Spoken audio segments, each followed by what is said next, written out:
प्रधानमंत्री नरेंद्र मोदी आज बेंगलुरु में 14वा एरो इंडिया शोरो कर्या उद्घाटन। वायुसेनानी ताकत और स्वदेशी लड़ाकू विमानारा प्रदर्शन पर आज जताया गौरव। कया फाइटर पायलटरी तैयार बढ़ रही है अमृतकाल रो भारत। संसद रा बजट सत्र रे आखिरी दिन विपक्ष का हंगामा रे चालता राज्यसभा की कार्यवाही 13 मार्च ताणी स्थगित। पीएम मोदी पर टिप्पणी ने ले आज राहुल गांधी देवेला विशेषाधिकार हनन नोटिस रो जवाब।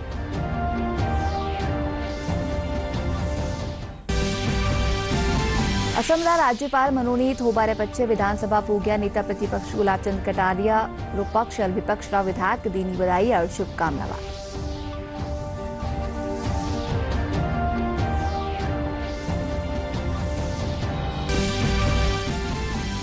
महिला क्रिकेट T20 विश्व कप में भारत ग्रुप बी मैच में पाकिस्तान ने 7 विकेट से हरायो। जेमिमा रॉड्रिगुइज और ऋचा घोष की जोड़ी भारत ने जीत दिलावाए निभाई खास भूमिका।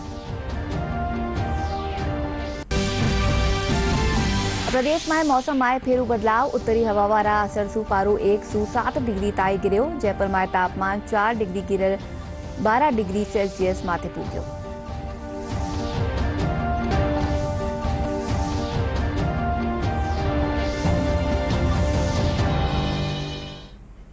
नमस्कार, दूरदर्शन समाचार में आपनो घणो घणो स्वागत है। मैं हूं आप सागे अनुजा और चालो खबरा जोवा विगतवार। प्रधानमंत्री नरेंद्र मोदी आज बेंगलुरु में 14वा एरो इंडिया शो रो उद्घाटन कर्या। लहंकारा वायु सेना केंद्र में आयोजित कर्यो जा रह्यो एरो इंडिया एशिया रो सबसे मोटो एयर शो है। इन मौका माते रक्षा मंत्री वायुसेना प्रमुख सहित कई हस्तियां मौजूद रही। कार्यक्रम की बगत प्रधानमंत्री मोदी विशाल हवाई प्रदर्शन रो अवलोकन कर्या। इनके साथ ही स्मारक डाक टिकट भी जारी कर्यो गयो। 5 दिन ताई चालवा वाला इन एयर शो में 100 विदेश और 700 भारतीय कंपनियां भाग ले रही है। कार्यक्रम में स्वदेशी हल्का लड़ाकू हेलीकॉप्टर और विमान अपनी ताकत रो प्रदर्शन कर्या। जिनमें रक्षा क्षेत्र में आत्मनिर्भर भारत की झलक देखने ने मिलेली।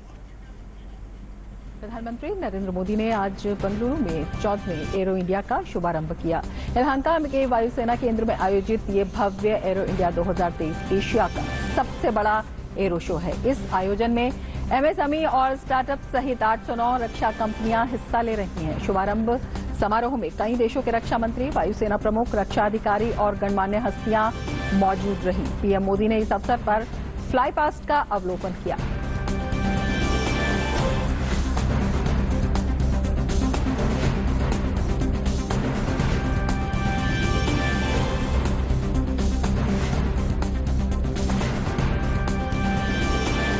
इस अवसर पर प्रधानमंत्री मोदी ने एक स्मारक डाक टिकट भी जारी किया। रक्षा क्षेत्र में आत्मनिर्भरता के मार्ग पर आगे बढ़ रहे देश की क्षमता को दिखाने एरो इंडिया 2023 इस क्रम का अब तक का सबसे बड़ा एरो शो है।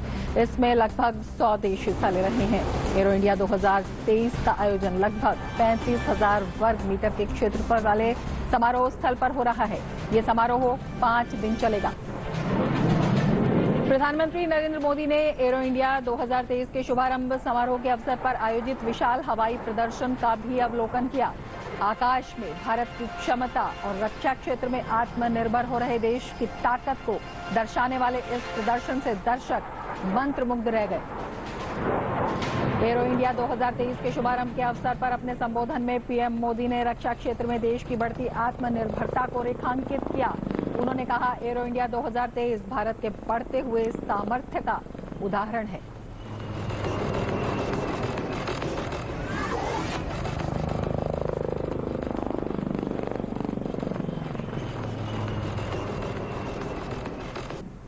बेंगलुरु का आसमान आज नए भारत के सामर्थ्य का साक्षी बन रहा है। बेंगलुरु का आसमान आज इस बात की गवाही दे रहा है कि नई ऊंचाई नए भारत की सच्चाई है। आज देश नई ऊंचाइयों को छू भी रहा है और उन्हें पार भी कर रहा है। एरो इंडिया का ये आयोजन भारत के बढ़ते हुए सामर्थ्य का उदाहरण है। इसमें दुनिया के करीब 100 देशों की मौजूदगी होना दिखाता है कि भारत पर पूरे विश्व का विश्वास कितना बढ़ गया है। दुनिया की डिफेंस कंपनियों के लिए भारत केवल एक मार्केट ही नहीं है, भारत आज एक पोटेंशियल डिफेंस पार्टनर भी है। ये पार्टनरशिप उन देशों के साथ भी है जो डिफेंस सेक्टर में काफी आगे हैं, जो देश अपनी रक्षा जरूरतों के लिए एक भरोसेमंद साथी तलाश रहे हैं। भारत उनके लिए भी एक बेहतर पार्टनर बनकर आज उभर रहा है। हमारी टेक्नोलॉजी इन देशों के लिए कॉस्ट इफेक्टिव भी है और क्रेडिबल भी है। हमारे यहां बेस्ट इनोवेशन भी मिलेगा और ऑनेस्ट इंटेंट भी आपके सामने मौजूद है। भारत की संभावनाओं का, भारत के सामर्थ्य का प्रमाण हमारी सफलताएं दे रही है। आज आकाश में गर्जना करते Tejas fighter planes make in India के सामर्थ्य का प्रमाण है। आज हिंद महासागर में मुस्तैद aircraft carrier INS Vikrant make in India के विस्तार का प्रमाण है। गुजरात के बड़ौदा में मैन्युफैक्चरिंग फैसिलिटी हो या तुमकुर में एचएएल के हेलीकॉप्टर यूनिट हो, ये आत्मनिर्भर भारत का वो बढ़ता सामर्थ्य है जिसने भारत के साथ साथ विश्व के लिए नए विकल्प और बेहतर अवसर जुड़े हैं। जो देश दशकों से सबसे बड़ा डिफेंस इंपोर्टर था, वो अब दुनिया के 75 देशों को डिफेंस इक्विपमेंट एक्सपोर्ट कर रहा है। भारत ने बीते 8-9 साल के भीतर भीतर अपने यहां डिफेंस सेक्टर का कायाकल्प कर दिया है। इसलिए हम इसे अभी केवल एक शुरुआत मानते हैं। हमारा लक्ष्य है कि 2024-25 तक हम एक्सपोर्ट के इस आंकड़े को $1.5 बिलियन से बढ़ाकर $5 बिलियन तक ले जाएंगे। अब यहां से भारत दुनिया के सबसे बड़ा डिफेंस मैन्युफैक्चरिंग देशों में शामिल होने के लिए तेजी से कदम बढ़ाएगा और इसमें हमारे प्राइवेट सेक्टर और इन्वेस्टर्स की महत्वपूर्ण भूमिका रहने वाली है। आज मैं भारत के प्राइवेट सेक्टर से आह्वान करूंगा कि ज्यादा से ज्यादा भारत के डिफेंस सेक्टर में इन्वेस्ट करें। સંસદના બજેટ સત્રના પહેલા ચરણનું આજ સમાપન થઈ ગયું। હંગામારે ચાલતા રાજ્યસભાની કાર્યવાહી 13 માર્ચ તાईं સ્થગિત કરી दी गई है। ઉલ્લેખযোગ્ય है कि सत्र की वगत राष्ट्रपति अभिभाषण माटे चर्चा भी इनके साथ ही न्यारा न्यारा महकमारी अनुपूरक मांगा माटे भी चर्चा करेगी। पीएम मोदी पर टिप्पणी ने ले राहुल गांधी विशेषाधिकार हनन नोटिस रो जवाब देवेला। बजट सत्र के पहले भाग का आज अंतिम दिन।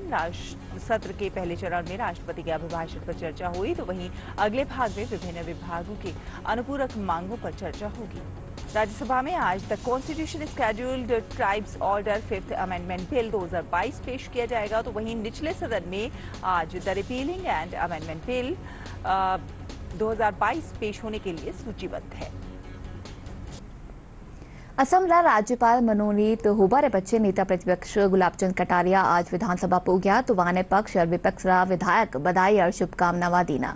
न केवल भाजपा विधायक बल्कि सत्तारूढ़ कांग्रेस पार्टी रा मंत्री और विधायक वाने शुभकामना देवता व्या वारा उज्जवल भविष्य री कामना कर्या। माननीय गुलाबचंद कटारिया जी की नियुक्ति से राजस्थान का कार्यकर्ता, राजस्थान के राजनीतिक लोग, राजस्थान की जनता को प्रसन्नता हुई है कि उन जैसे वरिष्ठ अनुभवी व्यक्ति को ये मान सम्मान मिला है। ये सबका मान सम्मान है। देखिए, एक लंबा राजनीतिक जीवन गुलाबचंद जी कटारिया का रहा है। संसदीय परंपराओं की जानकारी गुलाबचंद जी कटारिया को लंबे अनुभव के साथ रही है और इस विधानसभा के अंदर पूरी शिद्दत के साथ वो अपनी बात को मुकरता के साथ कहते थे, अपनी बात के ऊपर अड़िग रहते थे, हमेशा विचार के साथ कभी समझौता उन्होंने नहीं किया। अब आने वाले समय में भारतीय जनता पार्टी एक कैडर बेस्ड पार्टी है। जो हमारा कैडर है, जो हमारी संसदीय बोर्ड है और केंद्रीय नेतृत्व जो तय करेगा, वो आगामी समय के अंदर आपको नेता प्रतिपक्ष मिलेगा।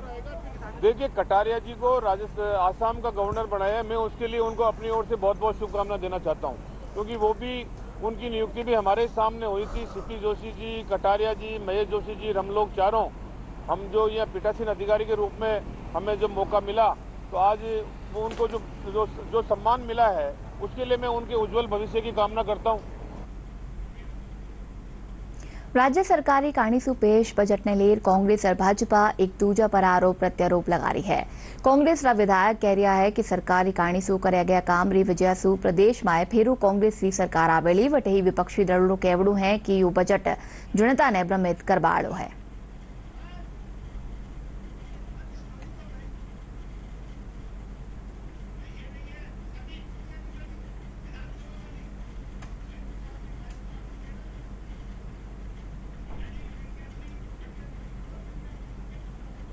जो काम किए गए हैं, जो धरातल के ऊपर जो लोगों को दिख रहा है, आज हम जाते हैं गांव के अंदर। मैं अभी 2 दिन गांव में जाके आया, लोग बड़े खुश है, किसान बड़े खुश है।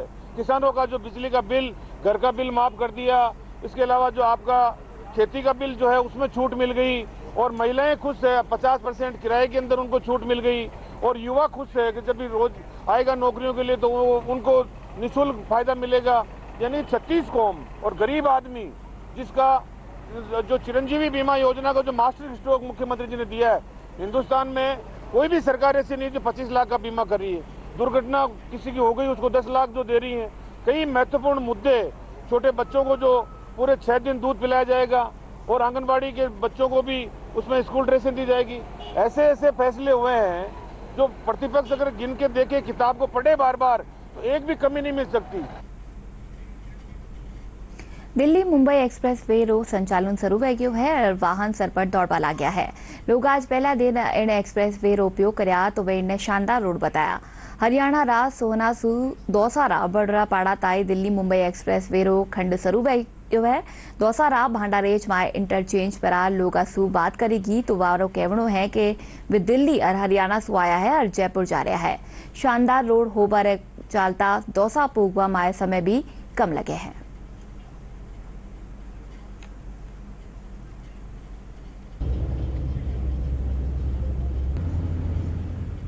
इंफ्रास्ट्रक्चर के मामले में बहुत बेहतरीन है, बहुत सुंदर है। थोड़ी सी अभी जैसे पेट्रोल पंप नहीं है, हवा भरने का साधन नहीं है, वो चीज़ें सरकार को करनी होंगी। अन्यथा इस वक्त जहाँ तक एक्सप्रेसवे की चलने की क्वालिटी का सवाल है, बेहतरीन, मैचलेस। मतलब मैं ये कहूँगा कि हम लोग विदेशों के बराबर हैं इस चीज़ में आज की तारीख। बहुत ही अच्छा और बहुत ही स्मूथली हम लोग इस रोड पे आए हैं। रोड बहुत अच्छी है और बड़ा स्मूथली, हमको कहीं कोई ब्रेक लगाने की ज़रूरत भी नहीं पड़ी, कोई डिस्टरबेंस भी नहीं है। बीच में जो रेस्ट हाउस बनाए वो भी बहुत अच्छे बनाए हुए हैं, वेरी नाइस प्लेस है वो भी सब, और बड़ा अच्छा एक्सपीरियंस है। सर मैं अलवर से आ रहा हूँ और रोड बहुत अच्छा है, कोई तरह की दिक्कत नहीं है, और जयपुर जा रहा हूँ। सर मैं 1 घंटा 20 मिनट में अलवर से यहाँ आ गया। सामाजिक न्याय और अधिकारिता मंत्री टीकाराम जूली काल अलवर जिला जिला परिषद सभागार माए ग्राम पंचायतारा विकास कामा ने लेर समीक्षा बैठक करी।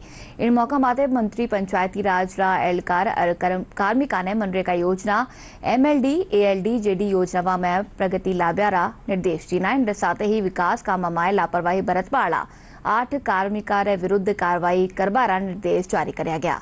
बैठक में संबोधित करता हुआ मंत्री टीकाराम जूली कहा कि राज्य सरकार की कोशिश है कि आम जन ने मनरेगा सहित सगली जन कल्याणकारी योजना वारो लाभ पूरी पारदर्शिता सु मिलना चाहिए। तो भारतीय रिजर्व बैंक की कारणीसू आज सु वित्तीय साक्षरता सप्ताह रो आयोजन करो जा रहा है। 13 से 17 फरवरी ताई आयोजित इन साक्षरता सप्ताह री थीम सही वित्तीय बर्ताव करे आपका बचाव राखी गई है। सप्ताह रो उद्घाटन आज जयपुर में भारतीय रिजर्व बैंक रा महाप्रबंधक मुकेश कुमार करया। कार्यक्रम रिपगत महाप्रबंधक मुकेश कुमार कहा कि वित्तीय सप्ताह सु समावेशी विकास हुए है और समाज में एक रूपता री भावना पैदा हुए है। इन मौका माते भारतीय रिजर्व बैंक रा उप महाप्रबंधक विकास अग्रवाल सहित दूजा बैंक रा एहलकार भी मौजूद रहा। हमारा वित्तीय साक्षरता सप्ताह जो मनाया जा रहा है उसका थीम है सही वित्तीय बर्ताव करे आपका बचाव। इसके 2 सब थीम है। पहले वाला है active saving, planning and budgeting. इसका मतलब ये है कि हमें सेविंग, अपनी जो भी इनकम होती है उसमें से सेविंग जरूर करनी चाहिए। और दूसरा है prudent use of digital financial services. कोविड-19 के बाद डिजिटल जो ट्रांजैक्शंस हैं उसमें बढ़ावा मिला है, लेकिन ये डिजिटल ट्रांजैक्शन हमें सोच समझकर और बड़े ध्यानपूर्वक करनी चाहिए।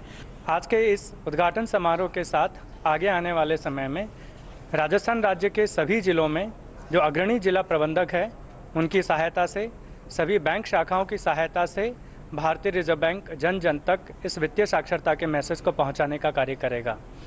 इसके अलावा भारतीय रिजर्व बैंक ने थीम आधारित कुछ पोस्टर्स, कुछ शॉर्ट वीडियोस भी आज जारी किए हैं और इनको भी सभी बैंकों के माध्यम से, सभी संस्थाओं के माध्यम से जन जन तक पहुंचाने, ताकि जन जन को इस थीम पर, इस विषय के बारे में जानकारी दी जा सके, ताकि लोग इसके बारे में सक्षम बने और अपने विकास में और देश के विकास में योगदान दें। लुगाया हर खेतर माए काम कर आत्मनिर्भर बन रही है। जयपुर रा विद्याधर नगर री रेबाड़ी बरखा बाइक राइडर रो काम कर रही है। लाडला 3 महीना सु लोगों ने गंतव्य स्थान पर आज छोड़ रही है। बरखा बतावे है कि वे जयपुर री पहली महिला बाइक राइडर रूप में काम कर रही है। इन काम सु वे आत्मनिर्भर बने हैं और आगे बढ़ना चाहे है।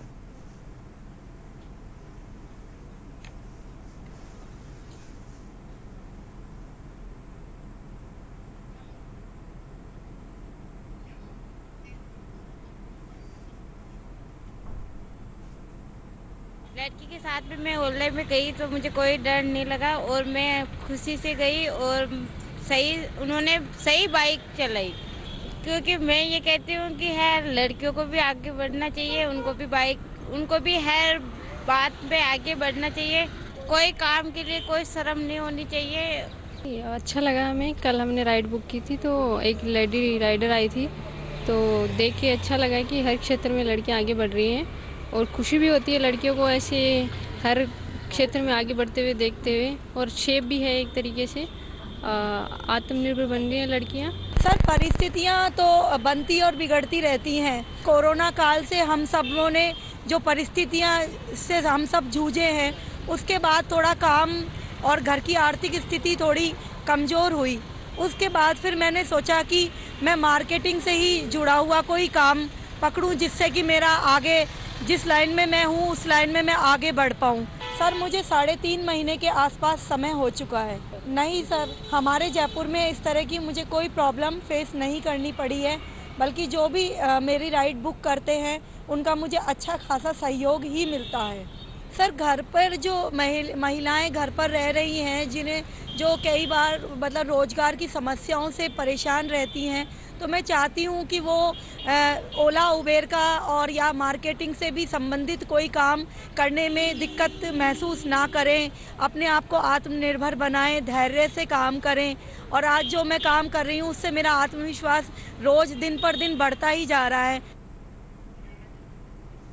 राष्ट्रीय महिला दिवस माथे आज झुंझुनूना महिला और अधिकारिता महकमा काणीसू कई कार्यक्रम आयोजित किया गया। महिला और अधिकारिता महकमा उपनिदेशक विप्लव न्योला बताया कि राष्ट्रीय महिला दिवस के मौका माते खेलकूद और सांस्कृतिक कार्यक्रम आयोजन करो गयो। कार्यक्रम के जरिए महिलाओं ने संदेश दियो गयो कि वे किनी भी खेतर में पाछे नी है।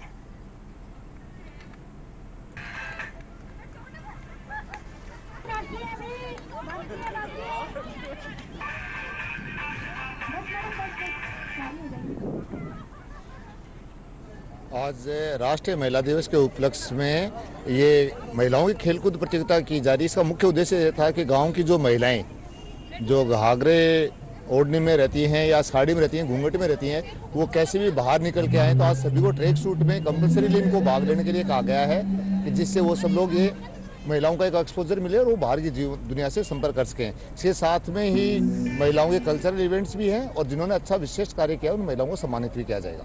इसमें यहाँ विभिन्न प्रकार की खेल कूद हुई और बहुत सी महिलाओं ने भाग लिया। हमको ये खेल बहुत अच्छा लगा और बहुत अच्छा प्रोग्राम किया। प्रतियोगिताएं रखी, उसमें हमारे कार्यकर्ताओं और आंगनबाड़ी की सभ्यों ने भाग लिया, जिसमें अच्छा में खेलकर बहुत हमारे दिल को अच्छा महसूस किया हमने कि बार बार हम ये चाहेंगे कि आगे भी ऐसा मौका मिले हमें।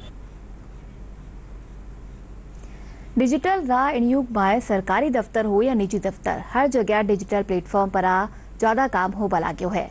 अब बूंदी जिला पुलिस री ई फाइल के जरिए सगला काम डिजिटल प्लेटफॉर्म पर कर रही है। इनसु जठे कागज की बचत हो रही है, वटे ही काम रो भार भी कम होबा लाग्यो है। पुलिस अधीक्षक जय यादव बताया कि ई फाइल के जरिए बूंदी जिला में काम करनो शुरू कर दियो गयो है।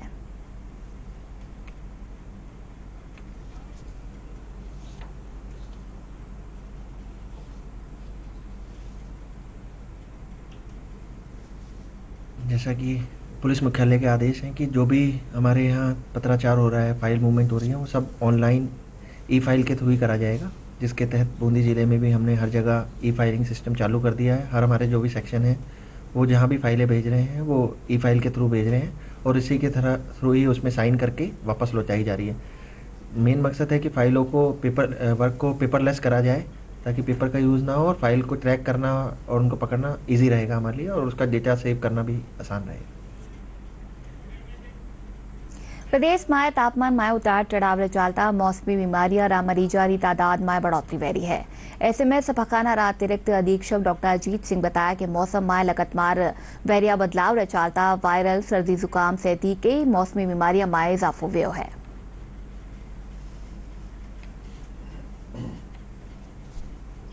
वर्तमान में जो ओपीडी के अंदर मौसमी बीमारियों के लेके जो पेशेंट्स आ रहे हैं उसके अंदर ज़्यादातर गले के इन्फेक्शन है। अभी अपन आमतौर पर देखेंगे कि वातावरण के तापमान में भी काफ़ी वृद्धि हुई है। दिन के और रात के तापमान में काफ़ी हद तक डिफरेंस देखने को मिल रहा है। दिन में जहां पर 30 से 35 डिग्री के बीच में तापमान है, वहीं रात्रि तापमान 15 से 18 के बीच में चल रहा है।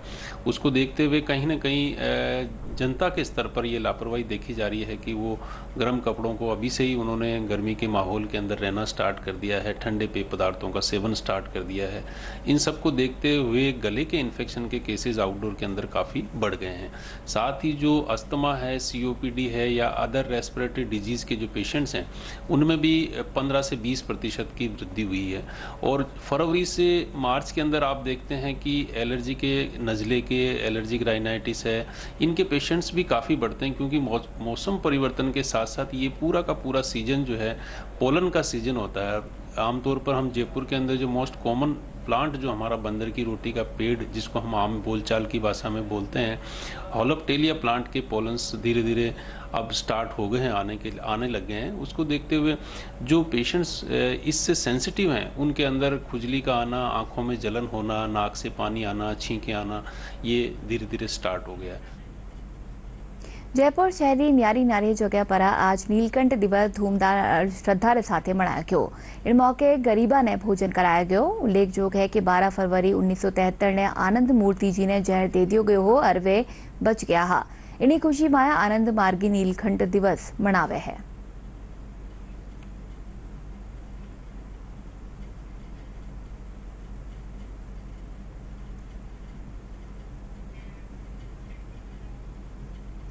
Jaipur brigadier Maharaja Sawai Bhawani Singh MVC cup polo tournament का आयोजन आज सु जयपुर में करो जा रहा है।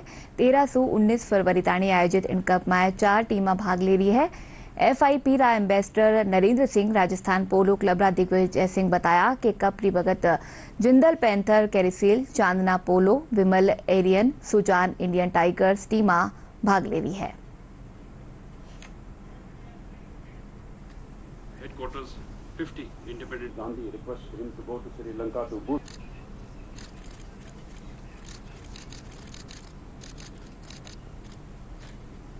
हम लोग ये टूर्नामेंट करने जा रहे हैं। आपने देखा होगा 4 टीमें इस टूर्नामेंट में खेलेगी और 4 टीमें 4 गेम खेलेगी और संडे को हमारा फाइनल होगा। देश विदेश के नामी खिलाड़ी इस टूर्नामेंट में हिस्सा ले रहे हैं और एक बहुत ही बेहतरीन खेल देखने का जयपुर वासियों को मौका मिलेगा इस बार। खासकर हमने 2 विदेशी एम्पायर भी इस बार बुलाए हुए हैं जिनके माध्यम से ये खेल खेला जाएगा। तो मैं सोचता हूँ ये आने वाला 1 हफ्ता बहुत ही रोमांचकारी होगा और बहुत ही बेहतरीन पोलो का प्रदर्शन आप लोगों को और शहरवासियों को देखने को मिलेगा।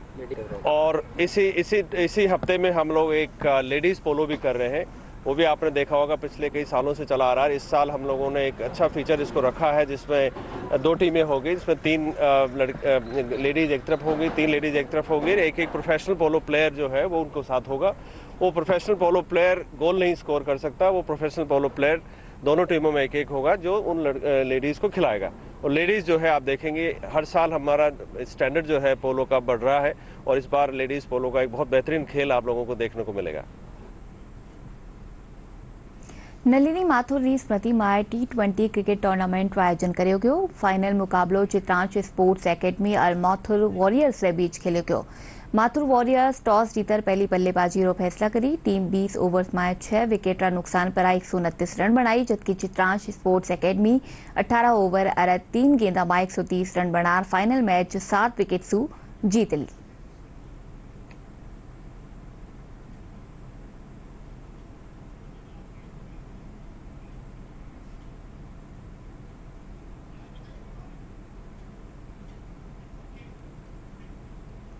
दक्षिण आफ्रिका में महिला क्रिकेट T20 विश्व कप में भारत ग्रुप बी मैच में पाकिस्तान ने 7 विकेट से हरा दियो। पाकिस्तान पहली बल्लेबाजी करता हुए 150 रनों लगस दियो। जवाब में भारत 19 ओवर्स में 3 विकेट खोर 151 रन बनाया।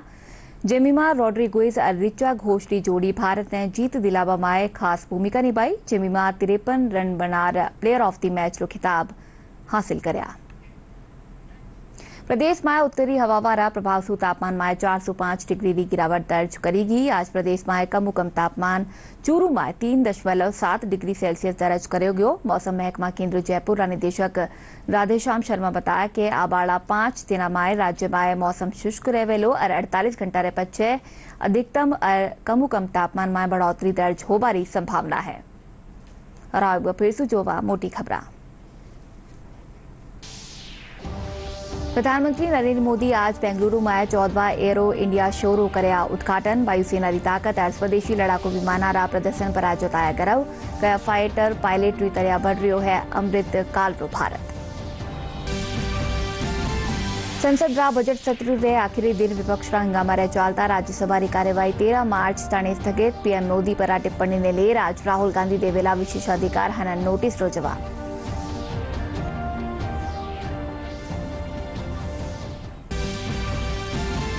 असम का राज्यपाल मनोनीत होबारे पच्चे विधानसभा पूग्या नेता प्रतिपक्ष गुलाब चंद कटारिया रो पक्ष और विपक्ष का विधायक दीनी बधाई और शुभकामना।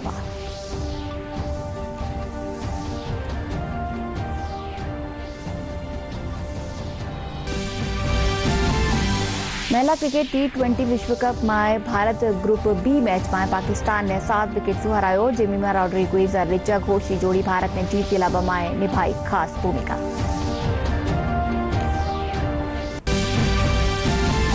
प्रदेश में मौसम में फेरू बदलाव। उत्तरी हवावारा असर सुपारो 107 डिग्री ताई गिरो। जयपुर में तापमान 4 डिग्री की 12 डिग्री सेल्सियस माथे पूग्यो।